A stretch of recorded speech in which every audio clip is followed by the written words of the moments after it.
وأحسن منك لم تر قط عيني وأجمل منك لم تلد النساء خلقت مبرأ من كل عيب خلقت مبرأ من كل عيب كأنك قد خلقت كما تشاء كتاب أنزلناه إليك مبارك ليدبروا آياته وليتذكر أولو الألباب. یہ کتاب برکت والی ہے جسے ہم نے آپ کی طرف نازل فرمایا ہے تاکہ دانش مند لوگ اس کی آیتوں میں غور و فکر کریں اور نصیحت حاصل کریں. اللہم صلی علی سیدنا محمد وعلی آل سیدنا محمد بعدد کل ذرۃ مئۃ الف الف مرۃ. سامعین و ناظرین کرام، السلام علیکم ورحمۃ اللہ وبرکاتہ. سامعین کرام، سورہ مدثر آیت نمبر 52 سے 53 حصہ اول. آج کا موضوع یہ ہے کہ کیا ہمیں خوف آخرت بالکل نہیں ہے؟ اس کے ساتھ آج کے سبق کا آغاز کرتے ہیں. سب سے پہلے گزشتہ سبق کا اعادہ ہوگا. فما لهم عن التذکرة معرضین، تو ان کفار کو کیا ہو گیا ہے کہ پھر بھی نصیحت سے روح گردانی کیے ہوئے ہیں. كأنهم حمر مستنفرة، گویا وہ بدکے ہوئے وحشی گدھے ہیں فرت من قسورة، جو شیر سے بھاگ کھڑے ہوئے ہیں. سامعین کرام، سورہ مدثر آیت نمبر 52. بل یریدو، بلکہ چاہتا ہے، کل امرئ منہم، ان میں سے ہر شخص، ان یؤتا صحفا منشرہ، کہ اس کے نام کھلے خط بھیجے جائیں. کلا، ہرگز نہیں، بل لا یخافون الآخرہ، بلکہ ان کو آخرت کا خوف نہیں ہے. سامعین کرام، سورہ مدثر ہے، اور جو گزشتہ سبق تھا تو اس میں یہی بات تھی کہ ان فما تنفعهم شفاعت الشافعین، ان کے لیے اس دن کوئی سفارش کرنے والا نہیں ہوگا، یعنی جو حق سے انکار کرنے والے ہیں کوئی بھی اس شفاعت کرنے والا ان کو نہیں ملے گا. اور یہ تو اس کی وجہ کیا ہے؟ یہ تو نصیحت جو کہ نجات کا باعث ہے، اس سے تو اس طریقے سے بھاگ رہے ہیں گویا کہ جس طرح کہ ایک جنگلی گدھا شیر کو دیکھ کے بدک کر بھاگتا ہے. تو ظاہر ہے آپ کو معلوم ہے سامنے کرام کس طریقے سے وہ بھاگتے ہیں. بہرحال تو یہ مضمون تھا گزشتہ، لیکن اس میں میں تھوڑی سی یہ بات کر رہا ہوں کہ یہ بہت ایک افسوسناک بات ہے. وہ نصیحت جو ہماری نجات کا باعث ہے، وہ نصیحت جو ہمارے لیے آخرت میں کامیابی کی کنجی ہے، اس سے ہم بھاگ رہے ہیں. یہ وہ لوگ نہیں ہیں جو قریش مکہ تھے، یہ آج ہم ہیں. یہ بات میں آپ کو بتا چکا ہوں، بار بار بتا رہا ہوں تاکہ ہمیں اپنے اس کا پتہ چلے کہ ہم کس طریقے سے سفر کر رہے ہیں یا جا رہے ہیں. بہرحال آج کا جو سبق ہے سامعین کرام، بل یرید کل امرئ منہم ان یؤتا صحفا منشرہ، ان میں سے ہر شخص چاہتا ہے کہ اس کو کھلا خط دیا جائے. یعنی کھلا خط یہ کہ نبی، ظاہر ہے کہ وہ نبی اس وقت آئے تھے. شان نزول کے حساب سے میں بات کر رہا ہوں. نبی آئے تھے، اور نبی آئے تھے تو چونکہ ان کے نفس کو ناگوار تھی یہ بات تو اپنی عیش و عشرت میں پڑے ہوئے تھے اور اس عیش و عشرت سے یہ اس کو چھوڑنا نہیں چاہتے تھے. اسلام اور اللہ کی غلامی قبول کرنے کے لیے وہ لوگ تیار نہیں تھے. تو اس لیے پھر وہ کہتے ہیں نا خوب بدرا بہانے بسیار،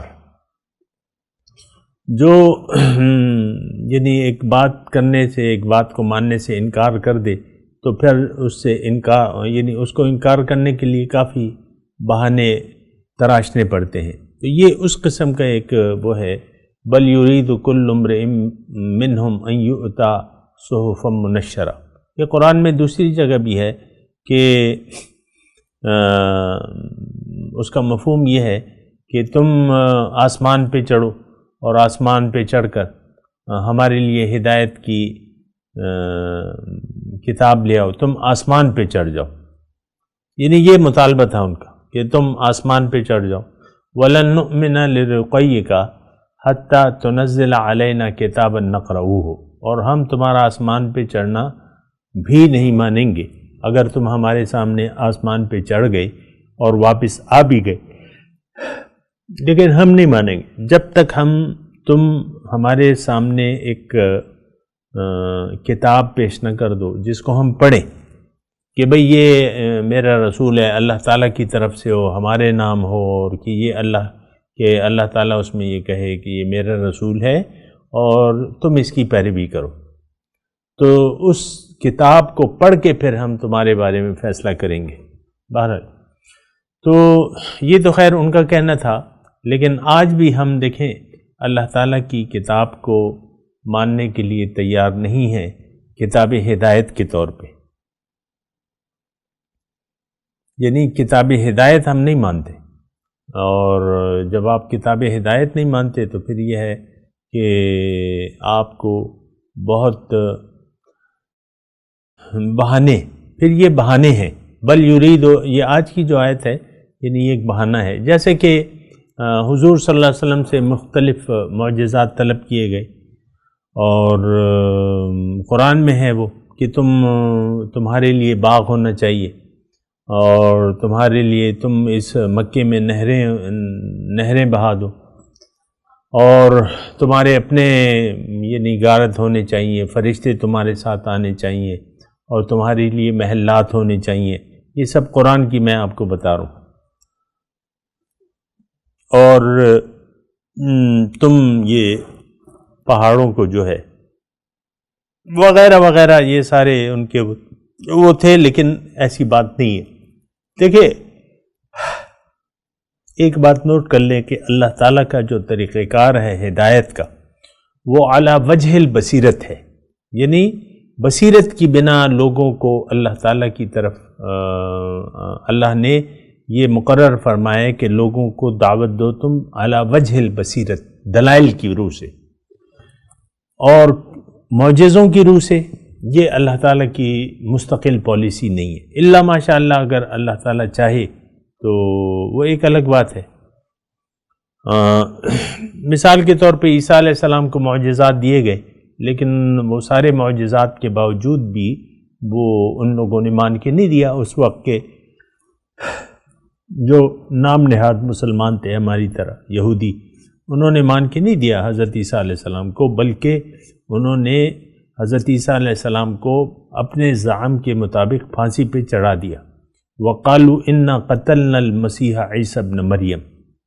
ان کا یہ کہنا بھی ہے، اللہ تعالیٰ نے قرآن میں فرمایا کہ ہم نے قتل کیا ہے عیسیٰ، فخراً کہتے تھے اِنَّا قَتَلْنَا الْمَسِيحَ عِيسَى ابْنَ مَرْيَمَ وَمَا قَتَلُوهُ وَمَا صَلَبُوهُ وَلَكِنْ شُبِّهَ لَهُمْ. بہرحال وہ اپنی جگہ مضمون ہے، لیکن یہاں جو مضمون آ رہا ہے وہ یہ ہے کہ بل یرید کل امرئ منہم ان یؤتی صحفا منشرہ. ہر ایک یہ چاہتا ہے. دیکھیں یہ بعض اوقات ہماری بھی تمنا ہو سکتی ہے، اور لوگ یعنی یہ بزرگوں کا حال لوگ سنتے ہیں یا جانتے ہیں، زیادہ تر اس میں یہ ہوتا ہے کہ فلاں بزرگ کی کشف و کرامات کیا تھی، یا آج بھی کسی بزرگ کی تلاش میں کوئی ہوتا ہے تو وہ ضرور ٹٹولتا ہے کہ اس بزرگ کی کرامت کیا ہے یا ان کی کرامات کیا ہیں. کیونکہ یہ چلا آ رہا ہے یہ سلسلہ کرامات کو دیکھنا اور پھر اس بزرگ کو پذیرائی دینا جس کے ہاتھ سے کچھ کرامات صادر ہوتی ہوں. تو یہ انسان کا ایک جھوٹا بہانہ حق سے بچنے کا یہ ڈھونڈتا ہے. کرامت یا معجزوں پہ کوئی ایمان نہیں لایا کرتا، یعنی عام طور پہ نہ اللہ تعالیٰ کی یہ پالیسی ہے. یہ بات ذرا نوٹ کر لیں. حق اگر آپ نے قبول کرنا ہے، حق کو اگر آپ نے قبول کرنا ہے تو کر لیجئے. اس کے لیے دلائل موجود ہیں، اس کے لیے واقعات موجود ہیں سارے، تو اس کو، لیکن یہ کرامت اور یا مافوق الفطرت باتیں اس کے پیچھے آپ نہ پڑا کریں. میں آپ سے عرض کر رہا ہوں، یعنی جو کام ہو نہیں سکتا یا جو پالیسی نہیں ہے اللہ تعالیٰ. اب یہ بل یرید کل امرئ ان یؤتی صحفا منشرہ، اب یہ اگر ہو بھی جاتا، خط آتا، پھر انکار کر دیتے کہ یہ تو جادو ہے اور ہوا ہے ایسا. ابو جہل کے ہاتھ میں کنکریوں نے کلمہ پڑھ دیا، لیکن وہ کنکریاں اس نے پھینک دی، یہ تو کھلا جادو ہے. کافر کھڑے ہوئے تھے، حضور صلی اللہ علیہ وسلم چاند شق ہوا، حضور نے کہا کہ دیکھو اور گواہ رہو، لیکن پھر بھی ایمان نہ لائے. اسی طرح ہر پیغمبر کے معجزات کی نفی ہوئی ہے. قوم سمود کے پیغمبر حضرت صالح علیہ السلام کو انہوں نے ڈیمانڈ کی اور وہ اونٹنی پیدا ہوئی، لیکن انہوں نے نہیں مانا، پھر وہ عذاب دے دیا گیا انہیں. بہرحال اصل بات کیا ہے یہ ذرا توجہ سے سنیں. یعنی حق کو قبول نہ کرنے کی اصل وجہ کیا ہے؟ اللہ تعالیٰ نے وہ وجہ کلا، ہرگز نہیں، بل لا یخافون الآخرہ، بلکہ یہ لوگ آخرت سے ڈرتے نہیں ہیں، آخرت کا انہیں خوف نہیں ہے. اصل یعنی آخرت کا خوف دیکھیں اس چیز کا ہوتا ہے انسان کو. عام طور پہ اب آپ سانپ دیکھ لیں اور تو آپ کو خوف محسوس ہوگا.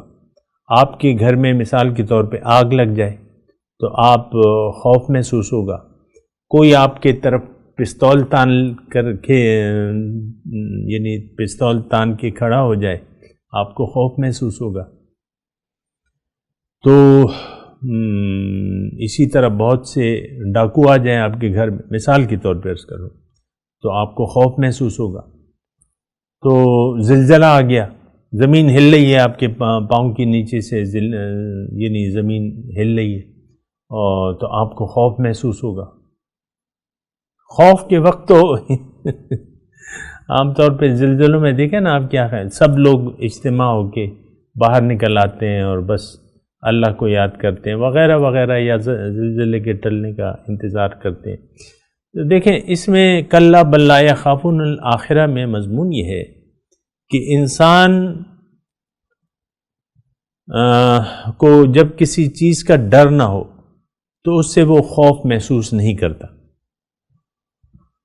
اب مثال کے طور پہ ایک کیچوا ہے، کیچوا وہ برسات کے موسم وغیرہ میں آ جاتے ہیں نا کیچوے، اور اسی سائز کا، یعنی اسے ایک طرف کیچوا ہے ایک طرف سانپ ہے، تو آپ کو خوف ظاہر ہے کہ سانپ سے محسوس ہوگا، کیونکہ آپ کا یقین ہے کہ سانپ ڈستا ہے، اور جبکہ کیچوے سے آپ کو اس طریقے کا خوف نہیں لگے گا جیسے کہ سانپ سے لگتا ہے، کیونکہ آپ کو پتہ ہے، آپ کا یقین یہ ہے کہ کیچوا ڈستا نہیں ہے. اب آخرت کی تیاری کرنے کا تعلق تو آپ کے یقین سے ہے. آپ کو آخرت کے نہ ہونے پر یقین ہے اور ہونے پر یقین نہیں ہے، تو آپ آخرت کا خوف نہیں محسوس کریں گے. اور ایک بات صاحبان کرام، اللہ تعالیٰ کی توفیق سے میں آپ کو یہ کہہ رہا ہوں کہ عذاب الہی کی مختلف شکلیں ہوتی ہیں. عذاب الہی صرف مرنے کے بعد نہیں ہوگا، بلکہ دنیا میں بھی اللہ تعالیٰ لوگوں کو عذاب میں مبتلا کرتا ہے. اور ایک بات میں اگر چھوٹی سی اور آپ کو کہوں، اور جو آپ کے لیے شاید فائدے کا باعث بن جائے، یہ کبھی نہ سوچنا کہ میں نے حق سے انکار کر دیا اور میں پرسکون زندگی گزار لوں گا یا گی، یہ کبھی نہ سوچنا، کیونکہ اللہ تعالیٰ نے قرآن میں یہ وعدہ کیا ہوا ہے کہ من اعرض عن ذکری فإن له معیشۃ ضنکا، جس نے بھی میری یاد سے منہ موڑ لیا تو اس کی زندگی میں اس پر اس کا جینا محال کر دوں گا. فإن له معیشۃ ضنکا ونحشره یوم القیامۃ اعمی، قیامت کے دن میں اس کو اندھا اٹھاؤں گا لیکن دنیا میں اس کی زندگی اجیرن ہوگی.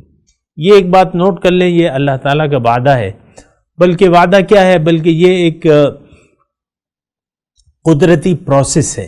میں اگر آپ کو کہوں یعنی قدرتی پروسیس ہے. میں تھوڑی سی اس کی تفصیل کر دوں. دیکھیں یعنی آپ کا چین آپ سے چھین لیا جائے گا. اس کی وجہ یہ ہے، یعنی ایسا کیوں ہوگا اگر آپ کہیں، اس کی وجہ یہ ہے کہ روح کو اللہ کی یاد سے قرار ہوتا ہے. بذکر اللہ تطمئن القلوب، الا بذکر اللہ تطمئن القلوب، خبردار جان لو اللہ کی یاد سے دلوں کو چین پڑتا ہے. آپ کا دل اللہ کی یاد سے جب غافل ہو گیا، آپ کی روح بے قرار ہو جائے گی اور اس بے قراری میں وقت گزرتا چلا جائے گا اور آپ وہ غفلت میں آپ اندھا دھن اپنے قبر کا سفر، قبر تک کا سفر آپ طے کریں گے. تو یہ ایک مثال کے طور پہ دوسری مثال میں آپ دوں. آپ کا یعنی ٹھنڈے پانی میں ہاتھ رکھیں، یعنی یہ اس طریقے کی بات ہے جو کہ میں آپ کو عذاب الہی کا خوف دلا رہا ہوں کہ یہ دنیا میں بھی آپ کو سامنا کرنا پڑے گا. مختلف پریشانیاں، بے چینیاں آپ کا سکون غارت کر دیں گی. تو اب یہ ہے نا کہ سکون قلب کا تو ایک ہی ذریعہ ہے، وہ یاد الہی ہے. آپ سمجھ رہے ہیں، میں آپ خواتین و حضرات دونوں سے مخاطب ہوں. سکون قلب کا ایک ہی ذریعہ ہے اور وہ ذکر الہی ہے، اللہ کی یاد. اس کی میں نے تشریح کی بھی ہے، پھر بھی آ جائے گی کہ اللہ کی یاد کا مطلب کیا ہے. بہرحال مختصر طور پہ بتا دوں، اللہ تعالیٰ کی یاد یہ ہے کہ آپ اپنے آپ کو پہچان لیں، اپنے مقصد حیات کو پہچان لیں، اللہ کو اپنی منزل بنا لیں، رسول صلی اللہ علیہ وسلم کے طریقے کے مطابق زندگی گزاریں، ان کے بتائے ہوئے راستے پر یعنی جو اللہ کا راستہ ہے اس پر چلیں. مقامی طور پہ ایک نگران، ایک رہنما کی رہنمائی میں آپ کا دل قرار پا جائے گا. اگر آپ نے نہ کیا، حق آپ کے سامنے پیش ہوا، آپ نے حق کو قبول نہ کیا، یقین بھی نہ کیا، قبول بھی نہ کیا، اور آپ نے اپنی منزل دنیا کی کامیابی کو بنا لیا کہ میں نے دنیا میں کامیاب ہونا ہے، اب خود بھی اور اپنے بچوں کو بھی، تو اس کا مطلب یہ ہے کہ آپ نے اللہ کی یاد سے آپ غافل ہو گئے. اب آپ کو ایک پل چین کا سکون کا نہیں ملے گا. جو قلبی سکون ہے نا وہ آپ کو نہیں ملے گا کم از کم. اللہ تو بہرحال کلا بل لا یخافون الآخرہ. دیکھیں آخرت کا خوف تو انسان کی کامیابی کے لیے بہت زیادہ ضروری ہے. یہ خوف یہ آپ کیسے پیدا ہوگا؟ یہ کسی باخبر ہستی، جب سچی ہستی جو ہمارے رسول ہیں، صادق الامین ہیں، ان سے سب سے زیادہ سچے ہیں، وہ جب آپ کو جس بات کی خبر دیں تو آپ اس کو تسلیم کر لیں. دیکھیں میرے رسول جو ہے وہ زمانہ جاہلیت میں جب کہ نبوت نہیں تھی، اس وقت سے صادق الامین مشہور تھے. یہ تو آپ کو معلوم ہے نا. اور اتنے مطلب صادق الامین تھے کہ لوگ دعوے نبوت کے بعد لوگ ان کی دعوت سے انکار بھی کرتے تھے، لیکن ان کے پاس اپنی امانتیں بھی رکھواتے تھے. یہاں تک کہ ہجرت کا واقعہ 13 سال بعد، نبوت کے دعوے کے 13 سال بعد ہجرت کا واقعہ پیش آ گیا. اس وقت بھی کافروں کی جو امانتیں تھیں تو ان کے پاس وہ امانتیں رکھی ہوئی تھیں. حضرت علی رضی اللہ تعالیٰ عنہ کو اپنے بستر پر سلا گئے کہ بھئی یہ امانتیں ہیں اور یہ پھر دے کے آ جانا. تو صادق الامین، سچا، کوئی سچا شخص. دیکھیں مثال کے طور پہ میں آپ کو ایک اور مثال دوں، بڑا اہم مسئلہ ہے اصل میں. تو آپ کا بیٹا ہے اور 14 سال اس کی عمر ہے، 14-15 سال جو بھی ہے، لیکن آپ نے اس کی تربیت بڑی اچھی کی ہے، مثال کے طور پر اس کا، اور اس کو جھوٹ سے نفرت ہے، آپ نے اس کو تربیت ہی ایسی دی ہے، جھوٹ سے نفرت ہے، بالکل سیدھا سادہ، کوئی دغا فریب جھوٹ یہ اس کی زندگی بھی نہیں ہے، 15-14 سال عمر ہے اس کی۔ اب آپ چلے گئے ہیں گھر سے باہر، اور گھر میں وہ آپ کو اگر خبر دے، آپ جب آئیں مطلب 4 گھنٹے یا 2 گھنٹے جتنے بھی دیر بعد آئے، اور ایک کمرہ بند کر کے وہ باہر بیٹھا ہوا ہے، اور وہ آپ کو اطلاع دیتا ہے کہ ابو اس کمرے میں بہت بڑا سانپ ہے، آپ نہ جانا، اس کا انتظام کریں، مجھے آپ بتائیں کہ اس بیٹے کی بات کو آپ مان لیں گے؟ بتائیے۔ جی ہاں، آپ یہی کہہ رہے ہیں کہ کیوں نہیں مانوں گا، تو میرا بڑا سچا بیٹا ہے، پیارا بیٹا ہے، وہ تو جھوٹ بول ہی نہیں سکتا۔ اس نے جب سانپ کو دیکھ کر جو ہے مجھے خبر دی ہے تو یقیناً سانپ ہوگا۔ اسی طرح میرے رسول جو ہیں ان کا مشاہدہ ہے، یہ بڑی قیمتی بات ہے، نوٹ کر لیں۔ بہرحال ان کا مشاہدہ ہے، جنت، دوزخ اور اللہ تعالیٰ کی توحید، یہ سارے جو معاملات وہ ہمیں خبر دے رہے ہیں، اللہ کا وجود، اور پھر جو جنت دوزخ کی وہ ہے وعیدیں ہیں یا خوشخبریاں ہیں، یہ سب وہ دے رہے ہیں۔ تو اس کا مطلب یہ ہے کہ وہ سارے یعنی دیکھا مشاہدہ بیان کر رہے ہیں۔ تو اگر مشاہدہ نہ بھی ہو ان کا، میں آپ کو عرض کر رہا ہوں، اگر مشاہدہ نہ بھی ہو ہے تو مشاہدہ، اگر نہ بھی ہو تو پھر بھی آپ کو ان کی بات ماننی پڑے گی۔ کیوں؟ کہ ان کی زندگی میں جھوٹ کا کوئی دخل نہیں ہے، سچے ہیں، وہ سچے انسان ہیں، اور اس کا لقد لبثت فیکم عمرا من قبلہ افلا تعقلون، اللہ تعالیٰ ان کی زندگی کی مثال دیتا ہے اور ان سے کہلواتا ہے، نبی سے ان سے کہو فقد لبثت فیکم عمرا من قبلہ افلا تعقلون، کہ میں نے تمہارے ساتھ ایک زندگی بسر کی ہے، تمہیں معلوم نہیں، عقل سے کام نہیں لیتے۔ ان کا اگر مشاہدہ نہ بھی ہو تو ان کی بات سچی ہے، بس ان کی بات دلیل ہے، کیوں کہ وہ اللہ کے رسول ہیں۔ ما ينطق عن الہوی ان هو الا وحی یوحی، اپنی مرضی سے وہ کوئی بات نہیں کرتے، لیکن وہ ایک وحی ہوتی ہے۔ تو بہرحال یہ ساری باتیں ہیں، اور اس کو ذرا ہم نے دیکھنا ہوگا، سوچنا ہوگا، سمجھنا ہوگا۔ کلا بل لا یخافون الآخرہ، بلکہ یہ آخرت کا خوف نہیں رکھتے۔ کلا انہا تذکرہ، بلکہ اچھا بہرحال یہ کلا بل لا یخافون الآخرہ پہ میں بات کر رہا ہوں سامعین اکرام، میں چاہتا ہوں کہ اس پہ زیادہ زور دے کے یہ بات کہوں، کیونکہ یہ عادت ہم میں بھی موجود ہے، یہ صفت ہم میں بھی موجود ہے۔ آج دیکھیں ہماری مسلمان قوم گمراہ ہو چکی ہے۔ گمراہی کا کیا مطلب ہے؟ اسلام اس کے زندگی گزارنے کا طریقہ نہیں ہے، رسول اکرم صلی اللہ علیہ وسلم کی زندگی اس کے لیے نمونہ نہیں ہے، یہ تو اپنی مرضی سے زندگی گزار رہا ہے، اس نے آخرت کی بجائے دنیا کو ترجیح دے دی ہے، تو یہ تو گمراہ ہو چکا ہے۔ آج کا انسان جو ہے، آج کا مسلمان جو ہے، یہ تو من حیث القوم گمراہ ہو چکا ہے۔ ہم نے دنیاوی مفادات کو اخروی مفادات پر ترجیح دے دی ہے اور دیتے رہنا چاہتے ہیں۔ کوئی بھی اللہ تعالیٰ کو اپنی منزل زندگی کی یعنی زندگی کا مقصد قرار دینے کے لیے تیار نہیں ہے، اور سب لوگ اللہ تعالیٰ سے بھاگ رہے ہیں اللہ کی۔ لیکن یہ قرآن سے ہم نے کس طریقے سے راہ فرار اختیار کر لی ہے، گویا کہ ہم گدھے ہیں اور شیر کو دیکھ کر بھاگ رہے ہیں، جیسے کہ یعنی جنگلی گدھے۔ تو قرآن سے راہ فرار، دیکھیں گدھا شیر سے کیوں بھاگتا ہے؟ کہ وہ اس کو نقصان دے گا، اور تو کوئی وجہ نہیں ہے۔ گدھے کی جو ہے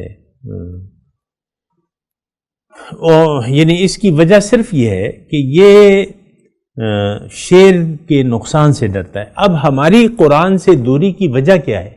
یہ کبھی سوچا ہے آپ نے؟ صرف یہ وجہ ہے کہ ہم نقصان سمجھتے ہیں۔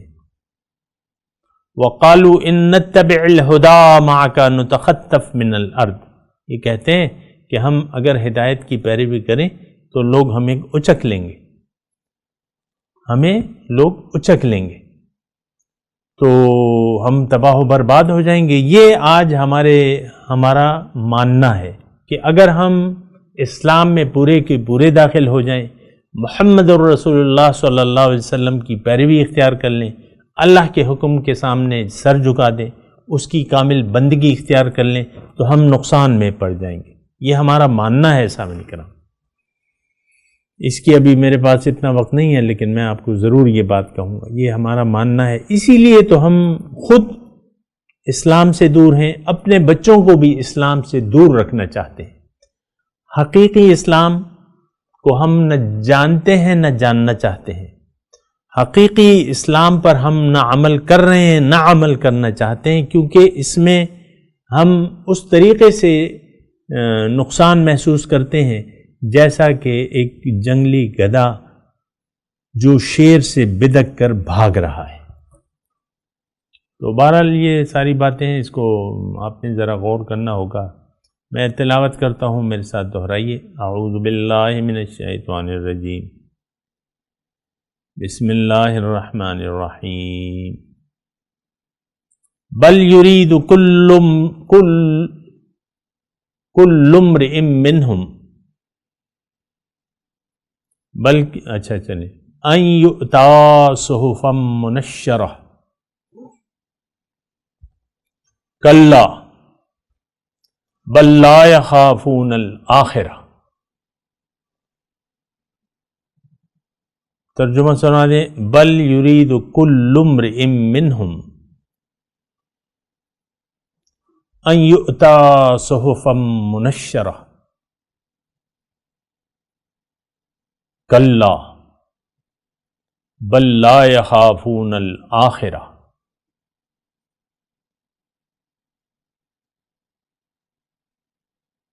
بلکہ ہر ایک ان میں سے یہ چاہتا ہے کہ اس کو کھلا خط دیا جائے اللہ کی طرف سے۔ کلا، ہرگز نہیں، بل لا یخافون الآخرہ، بلکہ ان کو آخرت کا کوئی خوف نہیں ہے۔ اب ان آیت کی تلاوت اور ترجمہ۔ بل يريد كل امرئ منهم أن يؤتى صحفا منشرة، Yet every one of them desires to be given scrolls unrolled. كلا بل لا يخافون الآخرة، No, indeed, but they do not fear the hereafter. اس کے ساتھ ہی آج کے درس کا وقت اختتام کو پہنچا۔ انشاءاللہ اگلے درس میں ملاقات ہوگی۔ وآخر دعوانا ان الحمدللہ رب العالمین، والسلام علیکم ورحمۃ اللہ وبرکاتہ۔